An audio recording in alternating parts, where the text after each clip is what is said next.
¿Qué tal, hermanos? Muy buenas noches. Espero en el Señor que estén disfrutando de los favores en los cuales Dios nos corona día tras día.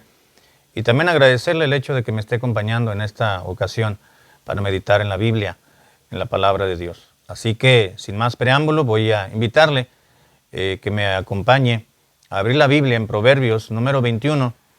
Y después de buscar el Proverbios 21, vamos a dirigirnos al versículo 29. Si me hace usted el favor y entre tanto lo encuentra, quiero darle la bienvenida a esta meditación en esta ocasión. Proverbios 21, 29. Si no tiene su Biblia, entonces léalo en pantalla, como es costumbre también. Dice la palabra de Dios así: el hombre impío endurece su rostro, mas el recto ordena sus caminos. Vamos a orar, por favor. Padre, te damos gracias en esta noche por permitirnos, Señor, poder disfrutar del día, de lo que hemos hecho. Gracias por nuestros trabajos, por nuestras ocupaciones. Gracias por tu compañía, Señor, sobre todo tu palabra también, que nos alienta en situaciones diversas en las que nos pudiésemos encontrar. Te pido que bendiga, Señor amado, la meditación de tu palabra en esta noche, en el nombre de Cristo Jesús. Amén. Siempre es muy grato poder ir a la palabra de Dios y poder encontrar advertencias o principios que van a regir nuestra vida, o recordar principios absolutos que obviamente su nombre lo dice, son absolutos, que ya están establecidos en la palabra de Dios y que no los podemos cambiar y que no son permutables, no se venden. Ya es una verdad eterna que lo es porque Dios lo ha establecido de esa manera. En este versículo encontramos algo muy interesante que bien haremos en meditarlo, y es la segunda parte del versículo 29. Dice: mas el recto ordena sus caminos. Hay una verdad muy clara y contundente en esta premisa. El limpio ordena sus caminos, dice la Biblia, o el recto. El hombre recto, el justo, el íntegro. Entendemos que el libro de Proverbios declara y presenta a los limpios, a los rectos, a los íntegros, a los justos o aquellos que hacen justicia como parte del pueblo de Dios. Así que a través del contexto general de toda la Biblia entendemos que Salomón se está refiriendo a aquellos que creen en Dios, aquellos que a través ahora del Nuevo Testamento, pues aquellos que hemos creído en Jesucristo como nuestro Dios y como nuestro Salvador, y a través de ese acto de fe hemos pasado a ser propiedad de Dios.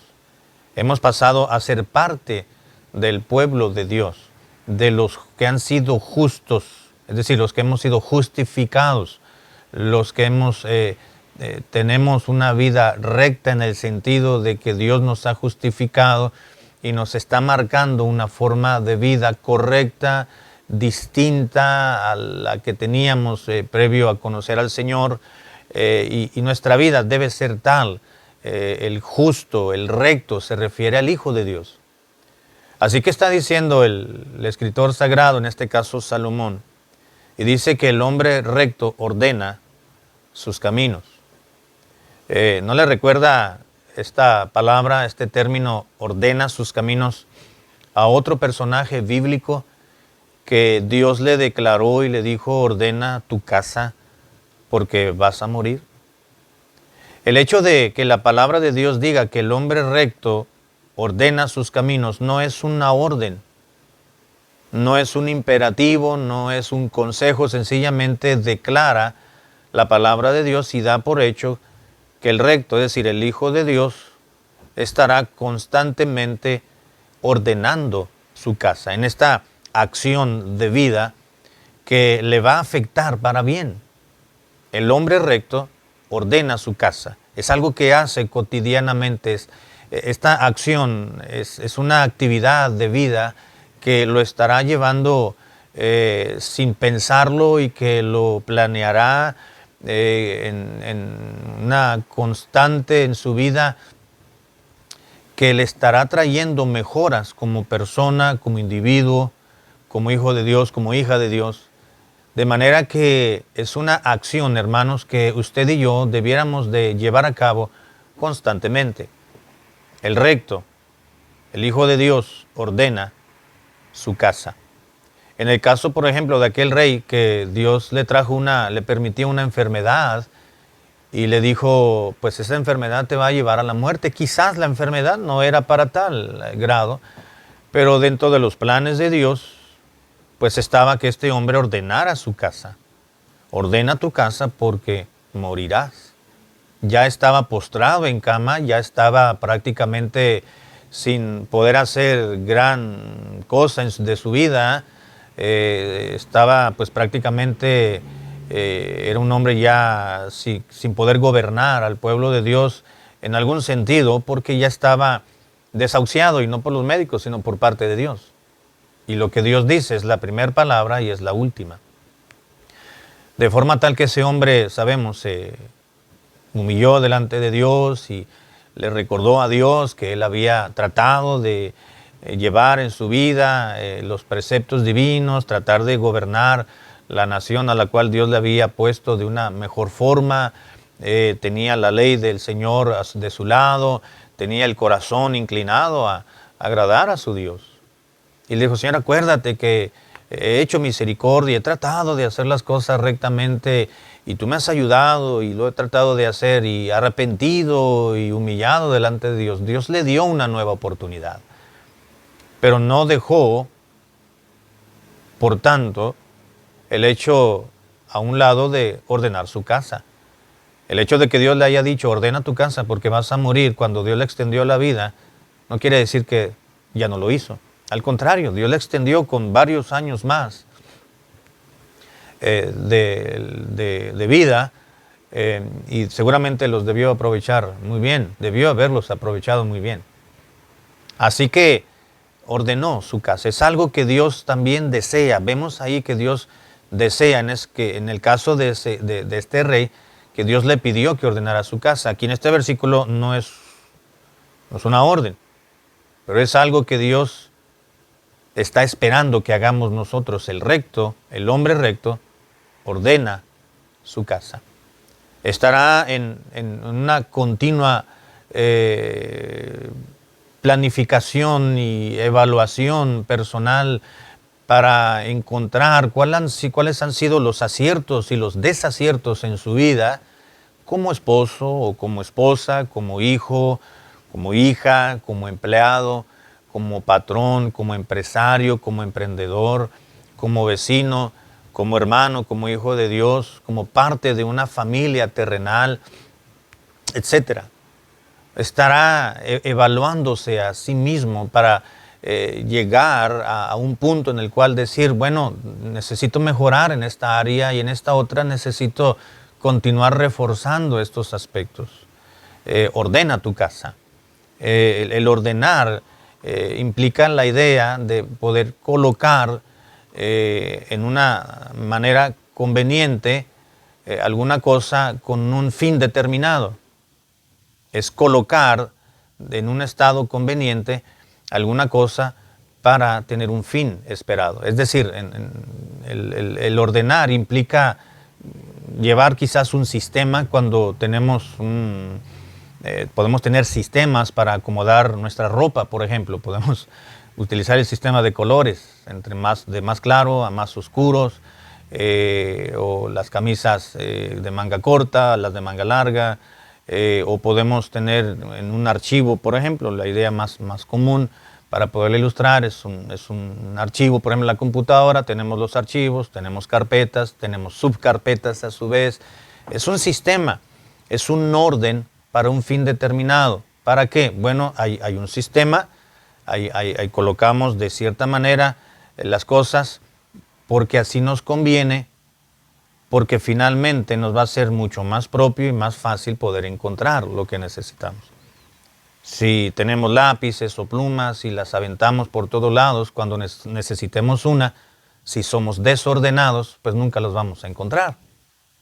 O si la ropa la aventamos por debajo de la cama o por debajo de del ropero, si no somos ordenados, cuando necesitemos encontrar determinada prenda de vestir, no la vamos a encontrar, porque no hay un sistema, no hemos colocado de una manera conveniente lo que necesitamos. En nuestra vida es igual. Necesitamos ordenar nuestras emociones, necesitamos ordenar nuestros pensamientos, necesitamos ordenar nuestras actitudes, necesitamos colocar en un estado conveniente nuestro reaccionar, no solamente nuestras actitudes, sino nuestras reacciones de la misma manera. Y la Biblia nos recuerda, el hombre recto ordena su casa, y dice específicamente ordena sus caminos, es decir, su manera de andar, su proceder. El hombre, el Hijo de Dios, debe ser ordenado, debe ser amable, debe ser cortés, debe ser analítico, debe ser consagrado en su actuar, debe responder, saber responder, debe ser asertivo, debe ser responsable, debe de practicar los principios bíblicos, debe de vivir y propagar los principios morales absolutos, debe de reflejar en su vida a Cristo. Ese es el camino del cristiano. ¿Por qué debemos de ser ordenados? ¿O qué nos lleva a pensar que el cristiano debe ser ordenado? Bueno, uno, porque la palabra de Dios refleja que esa es la forma de vida de un creyente. El ser ordenados o el ordenar nuestros caminos, también podemos pensar y podemos aseverar, obviamente, que implica una decisión. Debo ordenar mis caminos. Tengo que hacerlo, yo decido, usted decide, tú decides poner en orden tu vida. Es decir, autoevaluarnos. Recuerda, por ejemplo, cuando el apóstol Pablo le escribió a la iglesia de Corinto porque se enteró que los hermanos en algunas áreas de su vida, personales y a nivel congregacional, eran muy desordenados. Llevaban sus cultos de una manera muy desordenada, ejercían los dones espirituales con un desorden impresionante. Los hermanos participaban en la cena del Señor y era un completo desorden y desorganización. Había hermanos enfermos, había hermanos muertos de la iglesia, había hermanos débiles, postrados en cama sin poderse mover, por la sencilla razón de que tomaban la cena del Señor de una manera indigna, en desorden total y completo. Lo que Pablo les dijo es, hermanos, evalúense, examínense a ustedes mismos. Y entonces, si ya una vez habiendo hecho ese ejercicio de autoevaluación, pidan perdón al Señor, confiesen sus pecados y entonces tomen y participen del pan y de la copa, dijo Pablo. Es necesario entonces evaluarnos a sí mismos constantemente para ir en una mejora constante de vida, en relación con Dios, por supuesto, primeramente, y por ende en relación con los demás. La Biblia dice que cuando los caminos del hombre le son agradables a Jehová, también a sus enemigos Dios hace estar en paz con él. Y no quiere decir que toda la gente es nuestro enemigo, sencillamente cuando nosotros vivimos en paz y en correcta armonía con Dios, Dios nos va a ayudar para poder tener paz y armonía con otras personas en la medida que se pueda, humanamente hablando. ¿Por qué debemos de ordenar nuestros caminos? Bueno, porque así dice la palabra de Dios y ello implica una decisión, pero implica también un deseo. Un deseo. El recto, el hombre recto o las personas rectas ordenan sus caminos. No solamente habla de una decisión personal, habla de un buen deseo. El cristiano siempre tendrá buenos deseos. No solamente tendrá la voluntad de poder mejorar, porque así debe ser, sino tendrá el buen deseo de ordenar su actuar, su proceder, porque eso viene de Dios.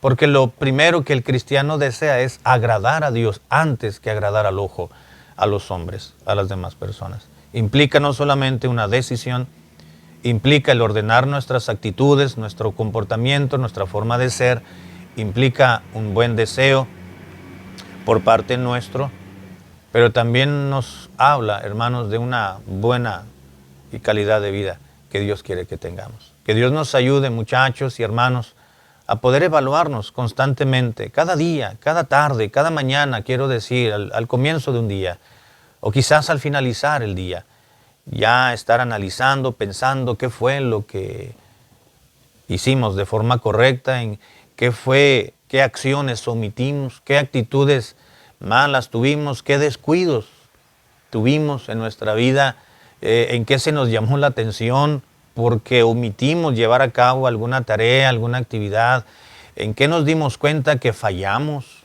o en qué los aspectos positivos también, por supuesto, para poder reforzar esas áreas. Que Dios nos dé su gracia y su bendición para ser sencillos, para ser cabales y sabios y poder llevar a cabo esa continua actividad y dinámica de autoevaluarnos seguido para poder ser mejores hijos de Dios y mejores personas. Gracias, que Dios le bendiga. Padre, te damos gracias por tu palabra y por consejos como estos para poder acercarnos más a ti y poder tener unas vidas más limpias, más transparentes ante los ojos de Dios, primeramente, y también ante las personas. Ayúdanos, Señor, a mejorar nuestra relación personal contigo. En el nombre de Cristo Jesús. Amén.